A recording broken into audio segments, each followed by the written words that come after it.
은혜가 있을지어다. 아멘. 자, 오늘 드디어 7개월간 우리가 함께 살펴본 에베소서의 마지막 시간이 되겠습니다. 사랑하는 성도 여러분, 교회는 그리스도의 몸입니다. 믿으십니까? 에베소서라는 서신은요, 그 사실, 교회가 그리스도의 몸이라는 사실을 우리에게 선포해주며 그 진리를 우리에게 알게 해주시는 귀한 책입니다. 예수 그리스도를 우리의 삶의 주인으로 하나님으로 영접한 성도가 되는 순간 우리의 믿음의 고백 위에 주님께서는 이 땅 가운데 교회를 세워주셨습니다. 예수님께서 세우신 교회는요, 그 사단의 그 음부의 권세가 이기지 못하는, 우리의 원수인 사단이 어찌하지 못하는 교회로서 이 땅 가운데 존재하게 하신 것이 바로 우리 새생명교회임을 믿으시길 간절히 바랍니다. 2000년이 지났지만 지금에도 하나님의 교회는요, 견고하게 서 있습니다. 우리 새생명교회뿐만이 아니라 이 아틀란타 지역에 있는 모든 교회들이 하나님의 교회로서 견고하게 서서 마지막 때에 그리스도를 위해서 그 복음을 전하는 사명을 완수하기 위해서 존재하는 그런 건강한 교회로 가득 찬 이 지역이 되기를 함께 기도하시길 바랍니다. 여러분, 우리가 함께 확실히 해야 할 것이 하나가 있습니다. 교회라는 것은 건물이 결코 아닙니다. 교회는요, 어떤 프로그램도 아니고요, 어떠한 방법과 계획도 아닙니다. 하나님이 이 땅 가운데 세우신 교회라는 것은요, 건물이 아니라 바로 우리가 교회라는 사실이죠. 이것이 바로 오늘 말씀의 키포인트인데요, 우리 함께 화면을 보시면서 함께 읽도록 하겠습니다. 시작. 하나님이 이 땅 가운데 세우신 교회는 건물이 아니라 우리가 교회입니다. 한 번 더 읽으실까요? 시작. 하나님이 이 땅 가운데 세우신 교회는 건물이 아니라 우리가 교회입니다. 하나님께서 바로 우리라는 교회를 통해서, 우리라는 교회가 세워지기 위해서 십자가에서 죽기까지 사랑하심으로 음부의 권세가 이기지 못하는 교회를 허락해 주셨다라는 것이에요. 그리고 우리가 이 사실을 에베소서를 통해서 그 교회가 어떠한 모습이어야 하는지, 그리고 교회로서 이제는 우리가 어떻게 살아가야 되는지, 어떻게 걸어야 하는지, 어떻게 행해야 되는지를 배우게 되었습니다.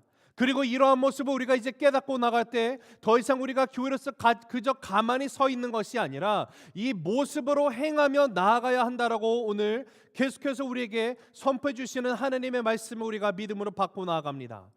그러하다면 오늘 에베소서를 마무리하는 이 시점에 교회인 저와 여러분은 과연 어떠한 모습으로 이 땅 가운데 행하며 나아가야 할까요?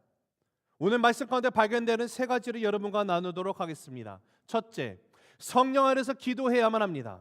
같이 읽어보실까요? 시작. 성령 안에서 기도합니다. 한 번 더 읽습니다. 시작. 성령 안에서 기도합니다. 자, 18절 말씀 함께 읽습니다. 시작. 모든 기도와 간구를 하되 항상 성령 안에서 기도하고 이를 위하여 깨어 구하기를 항상 힘쓰며 여러 성도를 위하여 구하라.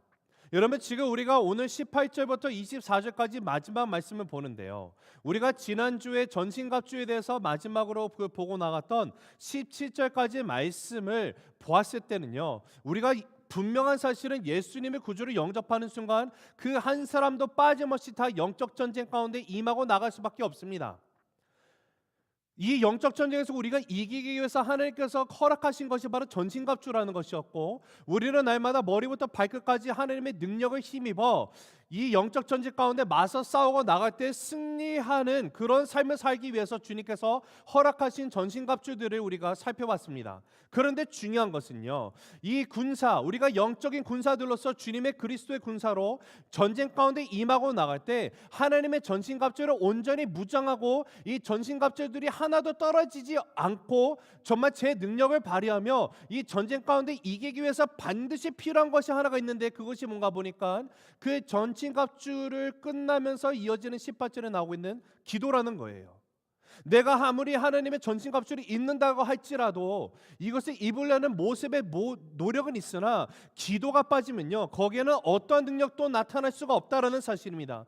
사랑하는 성도 여러분, 기도가 빠지면요, 어떠한 능력도 나타날 수가 없어요. 내가 전신갑주를 입고 영적 전쟁 가운데 온전한 싸움을 하며 이기기 위해서 우리가 해야 되는 것이, 중요한 것이 바로 기도의 능력을 붙들고 나가는 것입니다.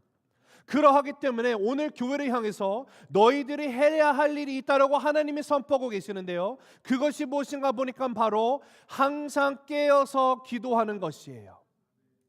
여러분, 이엔 바운스가 기도 시리즈 책을 쓴 분인데요, 그 첫 번째 책인 기도의 능력을 보면 이렇게 말합니다. 오늘날 교회가 필요로 하는 것은 더 많은 기계나 더 좋은 기계도 아니요, 새로운 조직도 아니요, 기발한 방법도 아니다. 교회가 필요로 하는 것은 성령이 쓰실 수 있는 사람, 즉 기도의 사람, 기도에 능한 사람이다. 성령은 방법을 통해서 흘러나오지 않고 사람을 통해서 역사하신다. 성령은 기계에 임하지 않고 사람에게 임한다. 성령은 계획에 기름을 붓지 않고 사람에게, 그것도 기도의 사람에게 기름을 부으신다. 사랑하는 성도 여러분, 기도만큼 중요한 것이 없습니다. 이 땅의 소망의 교회는요, 기도하는 교회입니다. 그런데 중요한 사실이 하나 있어요. 여기 보면 너희가 깨어서 항상 기도하라고 하는데요, 너의 육신의 힘으로 기도하라고 써있지 않고요, 성령 안에서 기도해야 한다라고 말합니다. 성령 안에서 깨어서 기도해야 한다라고 말합니다. 그냥 기도해도 하라고 해도 될 텐데 왜 굳이 여기에 성령 안에서 깨어서 기도하라고 하고 있을까요? 여러분, 깨어서 기도하는 것의 중요성을 강조하는데요, 이것이요, 성령으로 인하지 않고서는, 성령 안이 아니면은 우리가 할 수 없기 때문에 그렇습니다. 여러분, 깨어서 기도하는 것이 쉬울까요? 우리는 예수님이 제자들에게 깨어서 기도하라고 말씀하셨을 때 그들이 졸고 있었던 그 사건을 통해서 그 사실을 알게 됩니다. 마가복음 14장 38절인데요, 한번 같이 읽어보실까요? 시작. 시험에 들지 않게 깨어 있어 기도하라. 마음에는 원이로되 육신이 약하도다 하시고, 겟세마네 동산에서 예수님이 기도하러 나가시면서 제자들에게도 너희가 시험에 들지 않도록 깨어서 기도하라고 말씀하셨는데, 기도를 하시고 오셔서 봤더니 제자들이 졸고 있는 모습을 보게 되는 거예요.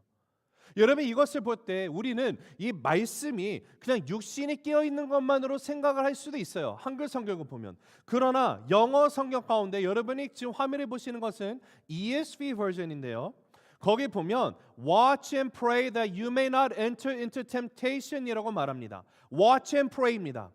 깨어 있는 것이 그냥 내 육신이 깨어 있는 것을 뜻하는 것이 아니라 내 영이 올바로 깨어 있는 상태가 무엇이냐면 watch and pray라는 거예요. 기도와 깨어 있음이 동시에 이루어지고 있는 것을 말하고 있다라는 것입니다. 내가 깨어서 영적으로 올바른 마음을 가지고 기도하며 나아갈 때 어떤 일이 벌어지는가 하면은요, 그때 비로소 나는 유혹에 빠지지 않게 된다라는 거예요. 왜냐하면 사단은요, 우리가 기도하는 가운데서도 우리의 마음을 흔들어서 악한 마음, 미워하는 마음, 사소한 일에도 금방 화가 나게 해서 서로 싸우고 미워하게 하고 적이 되게 하는 것이 바로 사단이기 때문에 그렇습니다. 여러분, 이런 일들이 교회에서 베일베제가 일어나요. 비일비제인가요? 베일베제인가요? 비일비제인가요? 네. 여러분, 기도하면서도요, 서로 화합하지 못할 일이 너무나 많은 것을 우리가 보게 돼요. 우리가 말씀을 보면 대표적인 예로 등장하는 것이 바로 고린도 교회입니다. 고린도 교회는요, 영적으로 깨어있는 교회였어요. 기도에 능하고요, 예언하는 사람들 거 방언도 하고 난리가 납니다.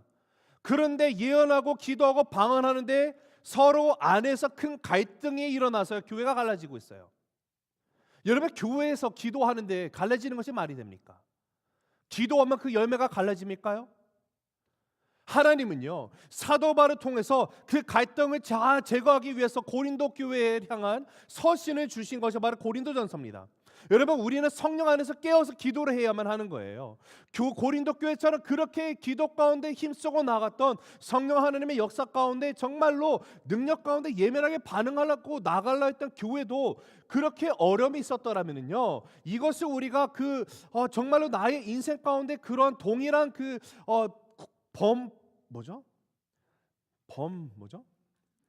과오를 하지 않게 해서는 우리는 반드시 기도해야 되는데 성령 안에 기도를 해야 된다는 거예요. 여러분, 성령 안에 기도하는 것이 어떤 것일까요? 우리가 어떻게 성령 안에서 기도할 수 있을까요? 로마서 8장 27절을 보면 이렇게 말합니다. 한번 같이 읽어보실까요? 시작. 마음을 살피시는 이가 성령의 생각을 아시나니 이는 성령이 하나님의 뜻대로 성도를 위하여 간구하심이니라. 여러분, 성령 안에서 기도하는 기도가 어떤 기도인가 하니까 하나님의 뜻대로 기도하는 기도라는 것이에요. 여러분, 우리가 성령 안에서 기도하면요, 내 뜻이 생길 수가 없다라는 것입니다. 성령 안에서 기도한다면 내 뜻도 하나님의 뜻으로 바뀌게 되어 있다라는 것이에요.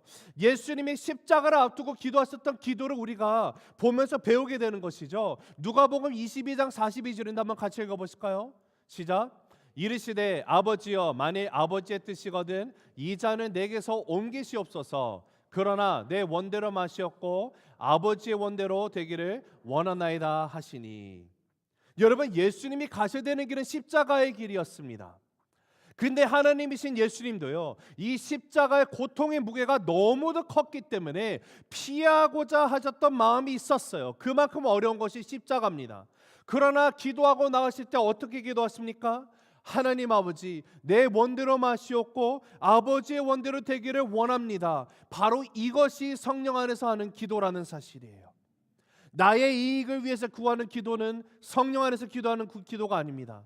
내가 원하는 것만을 이야기하는 기도가 아닙니다. 성령 안에서 기도하면은요, 나는 비로소 아버지 하나님의 뜻을 간구하게 되고요, 아버지의 뜻이 내 안에서 이루어지기를 하나님 앞에 원합니다라는 기도를 드리고 나아가는 것, 바로 그 기도가 성령 안에서 서로를 위해 함께 나누는 기도라는 사실이에요.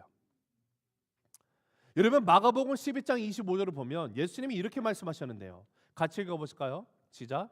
서서 기도할 때에 아무에게나 혐의가 있거든 용서하라. 그리하여야 하늘에 계신 너희 아버지께서도 너희 허물을 사하여 주시리라 하시니라. 여러분, 지금 여기 보면 서서 기도할 때 아무에게나 혐의가 있거든이라고 말하는 것이 어떤 의미를 갖고 있을까요? 지금 여기 혐의가 있을 겁니까?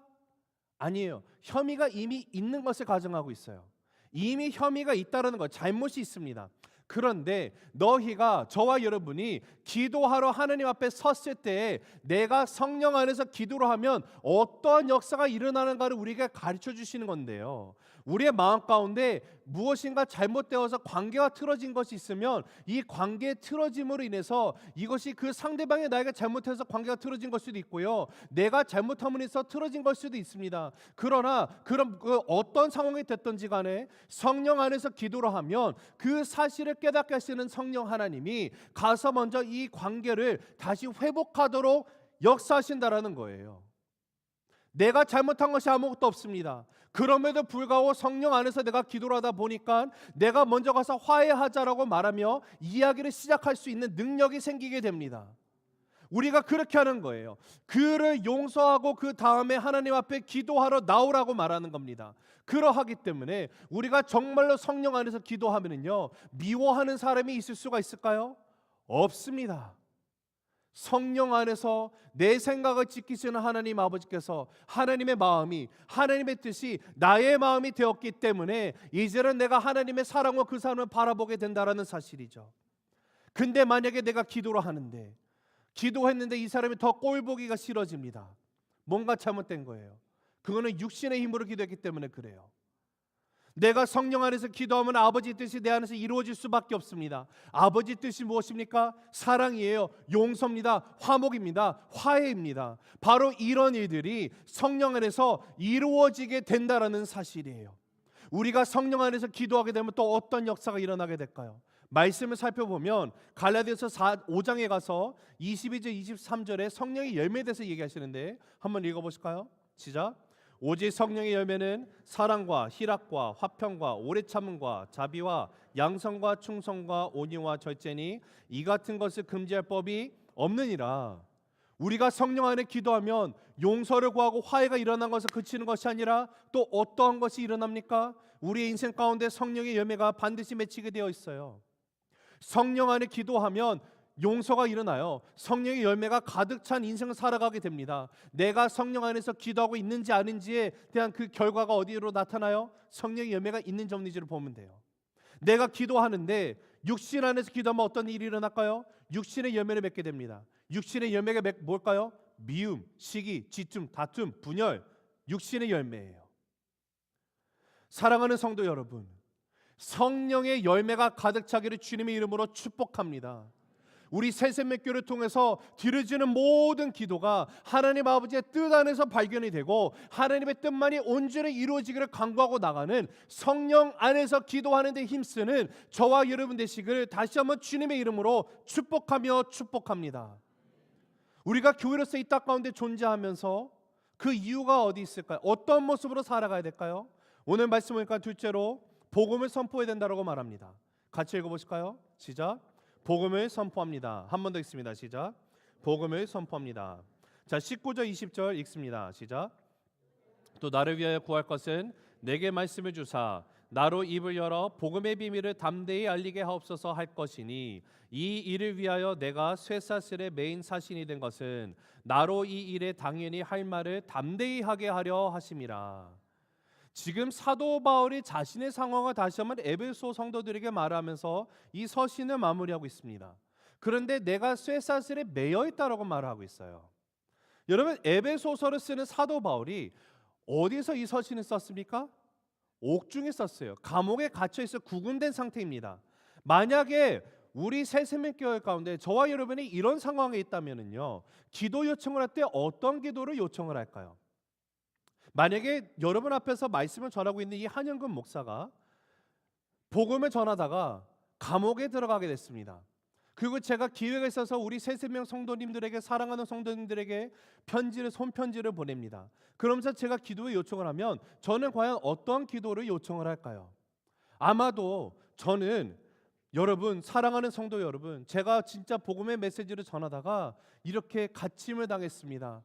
저를 위해서 기도해 주실 때 제가 빨리 하루속히라도 빨리 이곳에서 벗어나는 역사가 임하게 하여 주시고 정말 담대함으로 복음을 전하기 원합니다. 그런데 감옥 안에서 제가 할 수 있는 것이 너무도 제한적이네요. 여러분 아시죠? 제가 발목도 아픈 것도 있는데 발목도 낫게 해주시고 하나님 발목을 해서 힘들지 않게 해주시고, 그러나 무엇보다도 내가 이런 상황 때문에 정말 복음을 온전히 전하지 못하게 되었으니 하루라도 빨리 감옥에서 나와서 자유롭게 복음을 전할 수 있도록 기도해 주시기 바랍니다라고 솔직하게 여러분에게 부탁을 할 것 같아요.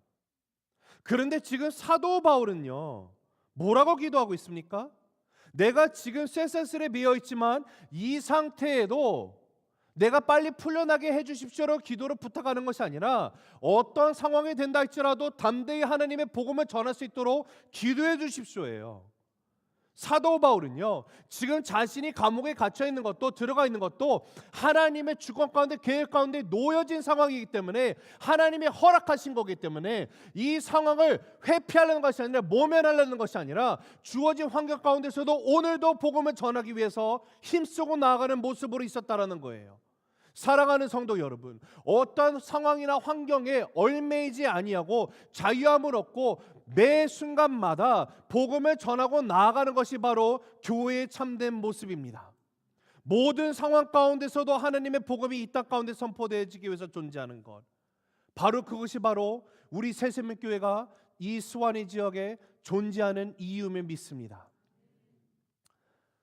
하나님께서 이 교회를 왜 이곳에 세워놓으셨을까요? 하나님은 왜 우리 새생명교회를 31년 전에 이 땅 가운데 설립을 하셨을까요? 베드로전서를 보면 사도 베드로가 우리의 존재 이유를 이렇게 말합니다. 베드로전서 2장 9절인데 한번 같이 읽어보실까요? 시작. 그러나 너희는 택하신 족속이요 왕같은 제사장들이요 거룩한 나라요 그의 소유가 된 백성이니 이는 너희를 어두운 데서 불러내어 그의 기이한 빛에 들어가게 하신 이의 아름다운 덕을 선포하게 하려 하심이라. 아멘. 왜 우리를 교회로 부르셨습니까? 어둠에서 불러내어 그 놀라운 빛으로 들어가게 하신 하나님의 아름다운 덕을 선포하기 위해서 우리를 부르셨다라는 거예요. 그저 어둠에서 불러내셔서 이제는 내가 밝은 빛에 있으니 주님 오시는 그날까지 그냥 나만 바라보며 나만 즐기기 위해서 나를 불러내신 것이 아니라 아직도 어둠 가운데 있는 죽어가는 영혼들을 향해서 그들을 어둠 속에서 밝음으로 옮기기 위해서 하나님의 사랑을, 아름다운 사랑을 나를 통해서 나누고 우리를 이 땅 가운데서 왕같은 제사장, 거룩한 백성으로 부르시고 교회로 세우신 이유는요, 바로 저와 여러분이 가서 그들을 주님 앞으로 인도하기 위해서 복음을 전하기 위해서 부르셨다라는 거예요. 그래서 교회는요, 때를 얻든지 못 얻든지 항상 날마다 힘쓰므로 복음을 외치고 나아가만 합니다. 상황이 되든 안 되든, 시간이 있든 없든, 물질이 있든 없든, 건강이 있든지 없든지, 내 삶 가운데 문제가 있든 없든, 내가 바쁘든 안 바쁘든 그것과 상관이 전혀 없다는 거예요. 우리 삶에 언제나 존재해야 되는 것은 바로 복음을 전하는 것입니다. 그것이 언제나 이루어지는 것이 바로 교회의 모습이라는 거예요. 사랑하는 성도 여러분, 이 마지막 때에 우리 새생명 공동체가 복음을 전파하는 공동체가 되기를 주님의 이름으로 축복합니다. 저와 여러분의 기도가 앞으로 바라보는 새해 2023년도에 기도 제목의 내용들이요, 하나님 아버지, 우리 새생명교회가 아틀란타 지역에서 하나님의 소망이 되게 하여 주시옵소서. 세상의 것으로 소망을 갖고 나가는 것이 아니라 복음 전파로 소망이 되게 하여 주시고, 하나님 복음 전파를 위해서 우리의 생명도 기꺼이 내어드리는, 그로 인해서 죽어가는 영혼들이 예수 그리스도 앞에 돌아옴으로 살아나게 되는 역사, 우리 교회 이름처럼 새 생명이 가득 차게 되는 그 역사로 나아가는 그 소망 넘치는 교회가 되게 하여 주시옵소서. 간절히 기도할 수 있는 저와 여러분이 되시기를 주님의 높으신 이름으로 축복합니다. 우리가 교회로서 이 땅 가운데 존재되는 이유 세 번째는 무엇일까요? 어떤 모습으로 우리는 살아가야 될까요? 바로 서로를 축복하는 것입니다. 함께 읽습니다. 시작. 서로를 축복합니다. 한 번 더 읽습니다. 시작. 서로를 축복합니다. 자, 23절 24절 말씀인데요, 한번 같이 해보실까요? 시작. 아버지 하나님과 주 예수 그리스도께로부터 평안과 믿음을 겸한 사랑의 형제들에게 있을지어다. 우리 주 예수 그리스도를 변함없이 사랑하는 모든 자에게 은혜가 있을지어다. 아멘. 여러분, 교회의 본질 가운데 하나가 뭔지 아십니까? 축복이에요. 여러분, 축복이 뭐죠? 복을 비는 거잖아요. 다른 사람을 위해서 하나님, 이 성도님, 아무개 집사님, 형제님, 자매님, 우리 가족원, 내 아들, 딸, 부모님, 주님, 하나님 안에서 잘 되기를 내가 복을 빕니다. 하나님, 이 사람 잘 되도록 주님 위해서 기도합니다 라는 것을 하는 것이 축복이에요. 여러분, 교회는요, 바로 축복을 하기 위해서 부름을 받은 존재라는 거예요. 여러분, 그러나 오해하지 마십시오. 저는요, 축복만 말하는 것은 교회의 본연의 모습은 아니라고 말합니다. 하나님으로부터 주어지는 축복은 저는 부인하지 않습니다.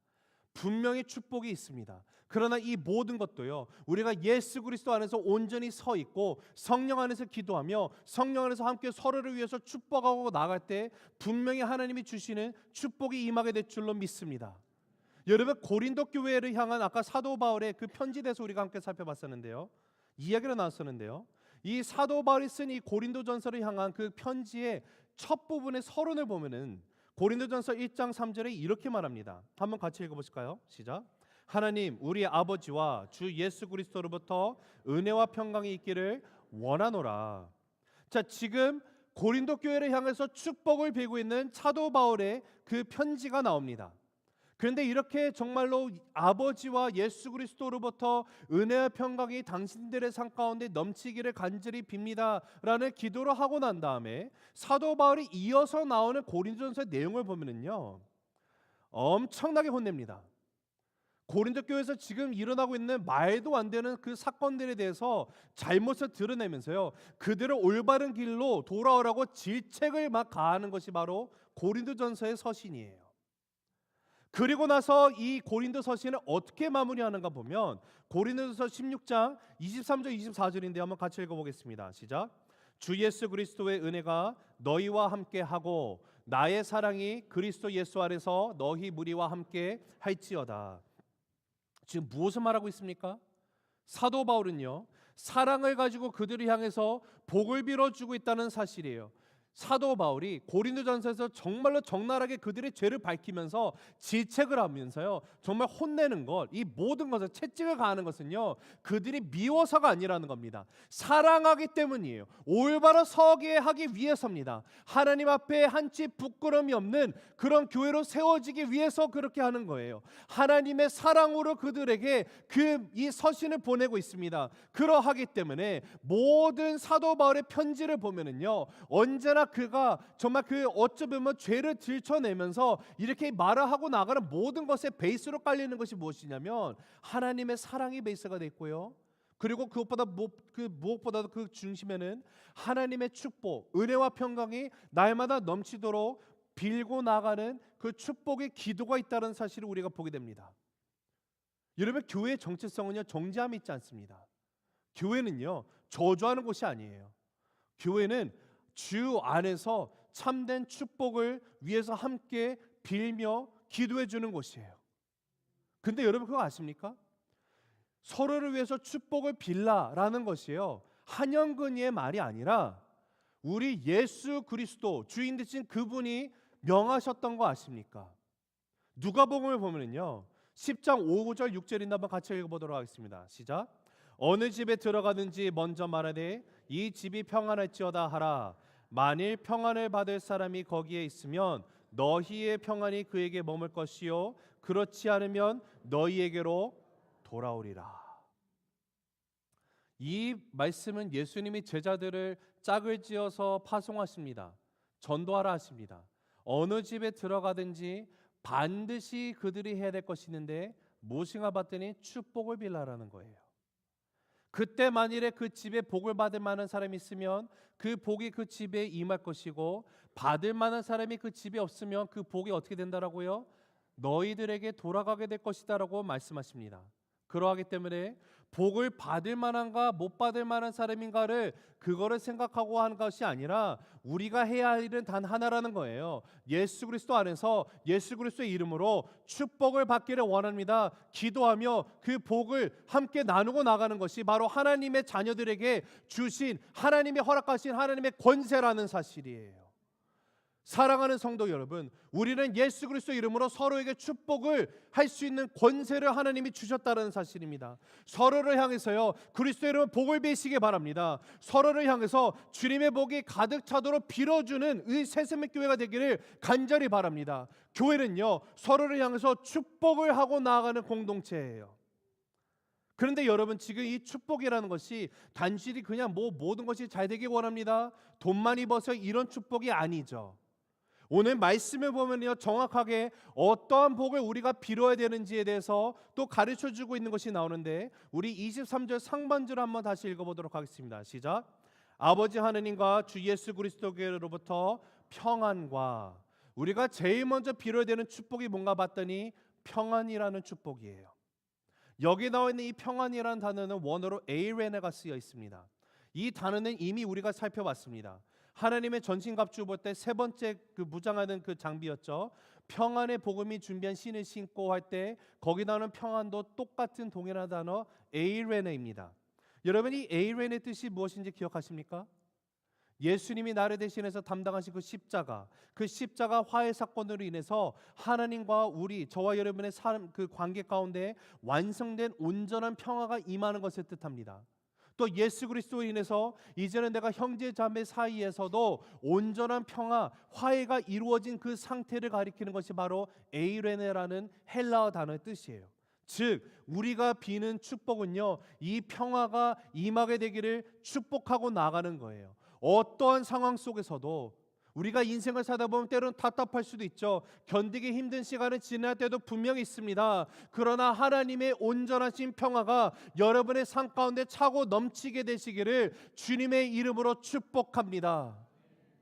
여러분, 우리가 두 번째 서로를 향해서 빌어야 되는 축복은요, 바로 믿음을 겸한 사랑이라는 것이에요. 한번 같이 읽어보실까요? 23절 하반절인데요, 읽습니다. 시작. 믿음을 겸한 사랑이 형제들에게 있을지어다. 지금 믿음을 겸한 사랑이라는 것은요, 믿음과 함께 가는 사랑을 뜻하고 있습니다. 믿음과 함께 가는 사랑이 너희들의 삶 가운데 넘치게 되기를 축복한다라는 거예요. 여러분, 교회 안에 아무리 믿음이 있는다 할지라도요, 사랑이 없으면 그 어떤 역사도 일어나지 않습니다. 교회 안에 반대로 사랑이 있다 할지라도요, 믿음이 없으면요, 하나님의 역사라는 것은 일어날 수가 없습니다. 믿음을 겸한 사랑이 그래서 날마다 필요한 것이에요. 저와 여러분의 삶 가운데 정말로 믿음을 겸한 사랑이 차고 넘치게 되시기를 예수 그리스도의 높으신 이름으로 축복합니다. 우리가 서로를 향해서 빌어야 되는 세 번째 축복이 뭡니까? 바로 은혜예요. 24절인데요. 같이 읽어보겠습니다. 시작. 우리 주 예수 그리스도를 변함없이 사랑하는 모든 자에게 은혜가 있을지어다. 여러분, 중요한 것은 은혜입니다. 한마디로 성도는요, 은혜를 받아야만 해요. 아니, 성도는요, 이미 은혜를 받은 자들이죠. 이제 내가 받은 은혜를 가지고 이제는 그 은혜를 서로에게 향해서 나누고 나가는 존재로 부르심을 받은 것이 바로 교회입니다. 교회는 하나님의 은혜가 있어야만 해요. 자, 그런데 여기서 이 은혜가 어떤 이들에게 임하라고 지금 사도 바울이 강구하고 있습니까? 뭐라고 말하죠? 우리 주 예수 그리스도를 어떻게 하는 자들이요? 변함없이 사랑하는 자들이에요. 그냥 사랑이 아니에요. 변함없는 사랑을 말하고 있습니다. 근데 여러분, 중요한 사실은요, 이것을 원어 성경을 보면 이것이 2인칭 복수대명사가 아니라 3인칭으로 쓰여 있어요. 3인칭 복수대명사입니다. 즉 사도 바울이 말하는 것은 에베소 서신을 이렇게 마무리하면서 너희 에베소 성도들에게 축복을 빕니다가 아니라 이 복이라는 것이요, 모든 크리스찬들, 모든 이들, 예수 그리스도를 변함없이 사랑하는 모든 이들을 축복하는 거예요. 자, 그러하다면 한번 질문을 한번 해보겠습니다. 여기 우리 주 예수 그리스도를 변함없이 사랑하는 모든 자들에게라는 표현 가운데 지금 여러분 앞에 서서 하나님의 말씀을 대변하고 있는 한영근 목사는 여기에 포함이 됩니까, 안 됩니까? 되죠. 자, 2000년이라는 시간이 지난 오늘날 우리 새생명교회 성도들이 이 축복에 들어갑니까, 안 들어갑니까? 당연히 들어갑니다. 우리 주 예수 그리스도를 변함없이 사랑하는 모든 자에게라는 표현 가운데 우리 교회 식구들이 반드시 들어갑니까, 안 들어갑니까? 반드시 들어간다라는 거예요. 자, 그러하다면 그 하나님의 은혜는요, 오늘 저와 여러분의 모두에게, 우리 가정 가운데, 우리 일터 가운데, 우리 직장 가운데, 우리 부부관계 가운데, 우리 자녀들 위에, 우리 몸된 그리스도의 몸된 교회 위에 차고 넘치도록 임하는 축복이 있기를 예수 그리스도 이름으로 선포합니다. 여러분, 근데 그거 아세요? 하나님이 우리 삶 가운데 부어주시는 축복, 그 중에 가장 큰 복이 뭘까요? 사무엘하 7장 29절 한번 같이 읽어보실게요. 읽습니다. 시작. 이제 청하건대 주의 집에 복을 주사 주 앞에서 영원히 있게 하옵소서. 주 여호와께서 말씀하셨사오니 주의 종의 집이 영원히 복을 받게 하옵소서 하니라. 사랑하는 성도 여러분, 하나님 우리 집안에 복 주시길 간절히 바랍니다. 하나님, 나에게 복 주시고 나의 직장에 복 주시고 나의 사업체에 복 주시고 주님의 몸된 교회 위에 복을 주시되, 그러나 지금 이 복이 다윗이 표현하는데 어떻게 표현합니까? 주 앞에 영원히 있게 하옵소서라고 고백을 하고 있어요. 여러분, 주님 앞에, 주님의 임재 앞에 코람되어 주님 앞에 거하는 것, 이것이 가장 귀한 복임을 믿으시길 간절히 바랍니다. 여러분의 가정 가운데, 여러분의 개인의 삶 가운데, 일터 가운데, 그리스도의 몸된 교회 위에, 여러분의 자녀들 위에 주님 앞에 있게 되는 복이 차고 넘치게 되기를 주님의 이름으로 축복하며 선언합니다. 여러분, 내가 주님 앞에 있다는 것이 무엇을 이야기를 합니까? 주님의 사랑 속에 있다는 뜻이에요. 주님의 보호하신 가운데 있다는 뜻이에요. 주님의 깨끗한 가운데, 거룩한 가운데 존재한다는 것이에요. 내가 주님과 함께 하는 것 외에 더 바랄 수 있는 것이, 그보다 더 고귀한 것이 이 땅 가운데 존재할 수가 있겠습니까? 주님과 함께함의 복이 가장 고귀한 복임을 믿으시고 이를 위해서 강구하고 나아가는 여러분의 2023년도가 되시기를 간절히 바랍니다. 여러분, 이것이 우리가 마땅히 서로를 위해서 빌고 나가야 되는 하나님의 축복이에요. 여러분, 그런 의미에서 우리 한번 서로를 향해서 이렇게 선포했으면 좋겠습니다. 이 시간 정말로 옆뒤, 앞뒤, 좌우, 여러분 옆에 계시는 분들을 바라보시면서 함께 축복하실 건데요, 여러분 정말로 믿음으로, 진정으로, 진심을 담아서 한번 이렇게 선포하도록 하겠습니다. 서로를 바라보시고 이렇게 말할게요. 평안의 축복이 가득하시기를 축복합니다. 또 하겠습니다. 믿음을 겸한 사랑의 축복이 가득하시기를 축복합니다. 은혜의 축복이 가득하시기를 축복합니다. 한 번 더 합니다. 코람데요. 주님 앞에 영원히 거하게 되는 축복이 여러분 나의 삶 가운데 우리의 삶 가운데 가득 차게 되기를 축복합니다. 할렐루야. 여러분 우리의 마음 가운데 있는 그 소원 주님께서 들으심을 믿습니다. 말씀을 맺습니다. 하나님께서요, 주님은 살아계신 하나님의 아들이십니다. 나를 위해서 십자가에서 죽으시고 부활하신 주님만이 유일한 진리이십니다. 생명이십니다. 길이십니다. 라고 하는 그 고백 위에 세워진 교회는요, 건물이 아닙니다. 프로그램도 아니에요. 사람이 뭔가 인위적으로 뭔가 경영을 잘하고 해서 잘 되는 것이 교회가 아니에요. 교회는요, 바로 저와 여러분, 우리가 교회임을 믿으시기 바랍니다.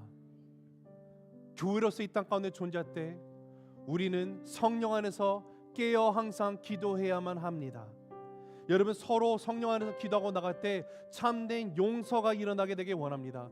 주님의 뜻을 내 뜻보다 앞에 놓고요, 육신의 힘으로 기도하는 것이 아니라 성령 안에서 기도하고 나갈 때 하나님 뜻만이 나의 가정 가운데, 나의 자녀들 삶 가운데, 나의 인생 위에, 나의 직장에, 나의 정말 부부관계 위에, 주님의 그리스도의 몸된 교회 위에 온전히 주님 뜻만 일어나게 하여 주시옵소서. 기도하고 나갈 때 정말 차고 넘치는 성령의 열매를 맺게 되기를 간절히 바랍니다. 여러분 복음을 선포합시다. 교회가 존재하는 이유는요, 때를 얻든지 못 얻든지 복음을 전파하는 데 있습니다. 나를 먼저 택하시고 알게 하시고 예수 그리스도의 십자가의 능력으로 말미암아 이제는 내가 어둠 가운데서 빛의 자녀가 되었습니다. 그 이유는요, 내가 먼저 부르심 받은 이유는요, 아직 주를 알지 못하는 영혼들을 향해서 주께서 나를 통하여 그 복음을 전하기 원하신다는 사실을 우리가 잊지 않고 2023년도도요 복음을 선포하는 교회가 되기를 간절히 바랍니다. 그리고 여러분 서로 축복합시다. 교회는 정죄하지 않습니다. 교회는 저주하는 곳이 아닙니다. 하나님 아버지로부터 온전히 받게 되는 그 참된 축복을 빌고 나아가는 것이 바로 교회입니다. 평안의 축복을 비십시오. 믿음을 겸한 사랑의 축복을 비십시오. 하나님의 은혜의 축복을 비십시오. 그러나 무엇보다도 코람데오, 영원히 주님의 목전 앞에서 하나님의 그 임재 가운데 영원히 거하게 되는 그 복을 빌고 나아가는 우리 새생명교회가 되기를 간절히 바랍니다. 우리 주님 오시는 그날까지 주께서 원하시는 교회의 모습으로 존재합시다. 우리 그런 의미에서 한번 이 시간 오른쪽 가슴에 손을 얹기 원합니다. 왼쪽 가슴인가요? 심장이 왼쪽에 있군요. 오른손을 여러분의 가슴에 올리기 바랍니다. 우리 한번 이렇게 믿음으로 고백할게요. 두 손 올리셔도 되고요. 우리 정말 진심을 다해서 주 앞에 고백할게요. 이렇게 고백하십니다. 주님, 제가 교회입니다. 주님, 제가 교회입니다. 주님, 제가 교회입니다. 주님, 제가 교회입니다. 하나님 아버지, 우리의 고백 주님 들으셨지요. 아버지, 내가 교회입니다.